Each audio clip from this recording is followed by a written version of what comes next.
Na nataka niimize wenzetu ambao wanakuja hapa, unapokuja kwa kamera ongea ile kitu unaelewa. Bwana Spika. Bwana Spika, mimi nataka yule mtu ambaye anazungumza SHA ni yule mtu ameenda hospitali, ameenda ametibiwa, ametumika SHA, akuja atuambie hapo Bwana Spika. Mambo ya propaganda na SHA wachana nayo Bwana Spika.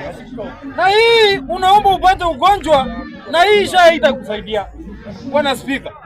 Kuna zile hospitali Bwana Spika, ukienda saa hii watu wanaumia sana, lakini wewe unakuja kwa kamera unafanya mchezo na SHA Bwana Spika. Mimi nakwambia member mwenye umetoka hapa, shame on you. Sababu hii mambo ya SHA si mambo ya mchezo. Ndio tunajua iko na changamoto na hakuna kitu inakuanga 100%. Mimi nataka yule mtu ameenda hospitali ametumika SHA kama mgonjwa aongee. Lakini kama wewe ni wazimu wa barabara usiongee mambo ya SHA Bwana Spika. Na hatutaruhusu. Sababu hii Kenya lazima tuambie watu ukweli. Wale watu wameenda hospitali wametibiwa na SHA imetumika. Wapo wanaongeanga Bwana Spika. Wanasema SHA inafanya lakini kuna zile vitu hazifanye.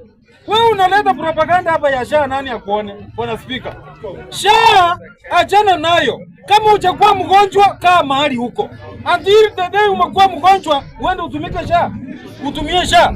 Wewe haukati pesa ya SHA. Hujaajiriwa mshahara. Unataka uende hospitali utumie SHA ya nani Bwana Spika? Mimi nimeajiriwa kazi na katwa SHA. Wewe uko hapa unang'etegeti hapa ukati SHA. Ulipo mshahara unataka utumie pesa ya nani Bwana Spika? Unajua watu Bwana Spika, lazima tuambie ukweli. Sababu kama unataka kutumia SHA, number 1 register.